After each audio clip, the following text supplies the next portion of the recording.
Assalamualaikum dear students, as you know, this is Rasulullah and our discussion has been started in intermediate part 1 trigonometry chapter number 9 जिसमें मैंने आपको lecture 7 दिन और उसमें मैंने आपको क्वेश्चन नंबर 1 से क्वेश्चन नंबर 10 तक कंप्लीट करवाया और जो क्वेश्चन मैंने उसमें छोड़ा वो आपका होमवर्क था वो इसलिए मैं आपके साथ क्वेश्चन नंबर 11 को शुरू करने लगा। देखिए ये जो क्वेश्चन नंबर 11 है वो यहाँ से पहले I think question number 7 to onward जितने क्वेश्चन है 9.1 में वो से टीचर इन क्वेश्चन को स्किप करवा देते हैं कि ये क्वेश्चन स्टेटमेंट वाले हैं, स्टेटमेंट वाली है और उतना इनके ये क्वेश्चन इंपॉर्टेंट नहीं है, लेकिन मैं भी आपको करवा दूँ।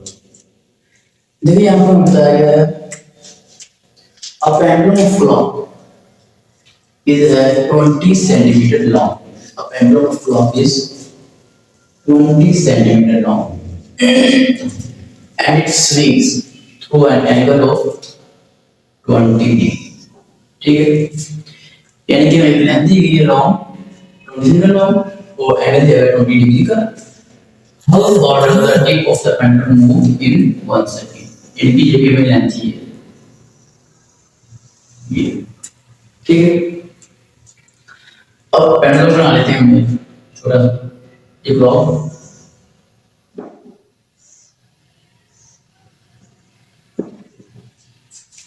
यूज कर लीजिए पेंडुलम। अब वो कह रहा है कि जो पेंडुलम की लेंथ है वो है 20 सेंटीमीटर और हम इस पेंडुलम की लेंथ को L नहीं लेंगे, हम इसको R लेंगे। R इक्वल्स टू 20 सेंटीमीटर, ठीक है।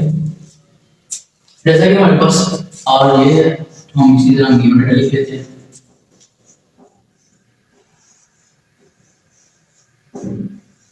गिवन डेटा हमारे पास एंगल दिया गया है 20 डिग्री, लेंथ ऑफ पेंडुलम को हम रेडियस में लेंगे और R इक्वल टू 20 सेंटीमीटर और L हम फाइंड करेंगे। जनरल हमारे फॉर्मूले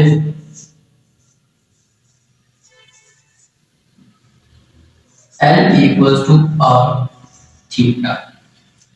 अब इस क्वेश्चन फॉर्मूले में मेरे को कोई दोबारा करने की जरूरत नहीं क्योंकि L फाइंड करना बहुत ही हमारे पास L वैसे ही सेट है।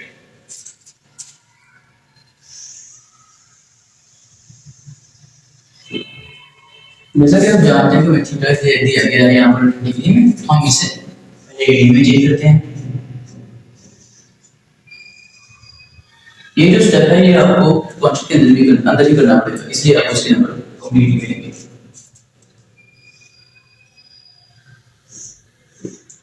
हम इसे डिग्री में रेडियन में चेंज करने के लिए पाई बाय 180 से डिवाइड कर दें, 0 0 से कट गया, 2 1 जा 2 2 9 जा 18, तो ये हमारे पास आ गया पाई बाय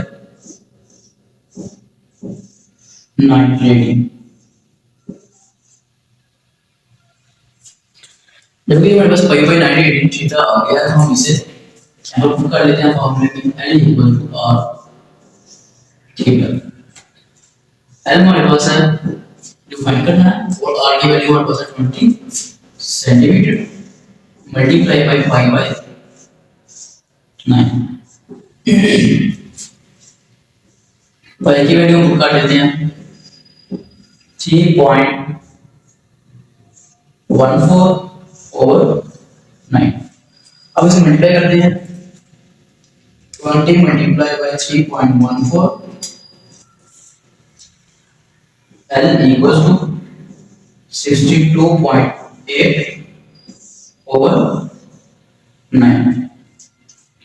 हम इसे डिवाइड बाय 9 करते हैं तो ये हमारे पास आ जाएगा L equals to 6.9 सेंटीमीटर। हम इसे प्लग करके 7 सेंटीमीटर लिख सकते हैं।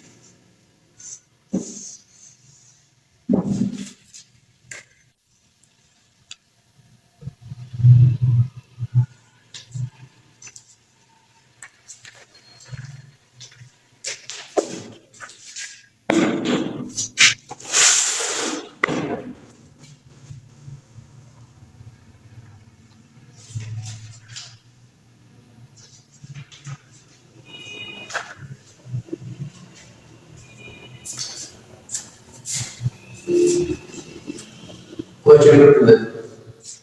Question number 12 में लिखा गया है assuming the average distance of the earth from its sun to be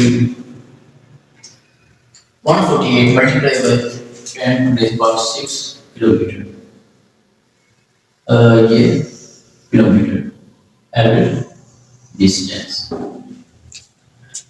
And the angle subtracted by the sun at the eye of the person is like 9.3 multiplied by 10 to the power minus 3 radian.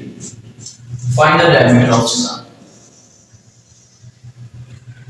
अब यहाँ पर diameter of sun की बात हो रही है और आप जानते हैं हम इसे सन ले लेते हैं। ये सन का सेंटर से एक साइड का रास्ता यानी कि सेंटर से एक साइड को जो लाइन जाती है जो सर्कमफ्रेंस को टच करती है वो रेडियस और ये हो गए दो रेडियस एक रेडियस ये एक ये 2r equals to n diameter यानी कि यहाँ पर इसने में डायमीटर का तो डायमीटर n लेंगे रेडियस नहीं लेंगे ठीक है यानी कि फाइंड डायमीटर n फाइंड करेंगे उसके बाद जब इसे डिस्टेंस दिया है वो radius 148 multiplied by 10 to the power 6 kilometer and then theta equals to 9.3 multiplied by 10 to the power minus 3 radian. Simple सा formula है equals to what theta. Putting values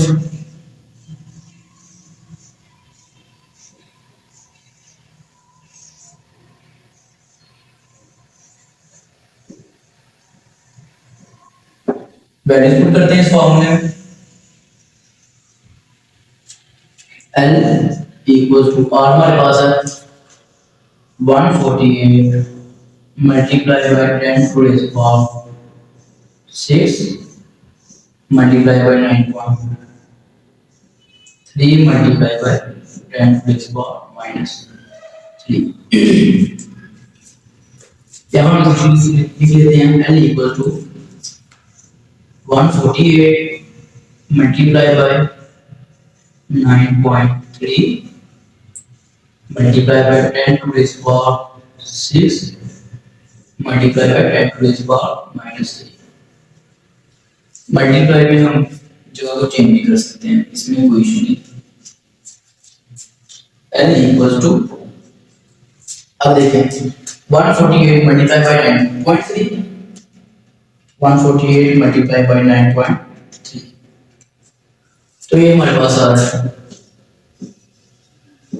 1376.4 multiply.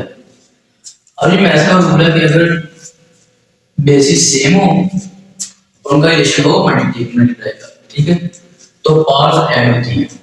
हम लिखते हैं यहाँ पर multiply by 10 6 plus minus minus and then minus 3 तो ये हमारे पास आ जाएगा L equals to 1376.4 multiplied by 10 to the power 3 kilometre. अब यहाँ पर हम लेंथ का यूनिट ये नहीं देखेंगे ऐसा यूनिट मीटर है तो मीटर लगाएंगे हमने रेडियस को देखना जहाँ पर रेडियस किलोमीटर है तो हम उसको लेंथ को किलोमीटर में ही मेजर करेंगे। नंबर 13 यहाँ पर दिया गया circle of radius 6 centimeter is cut the straight and the bend so a line along the circumference of radius 24 centimeter.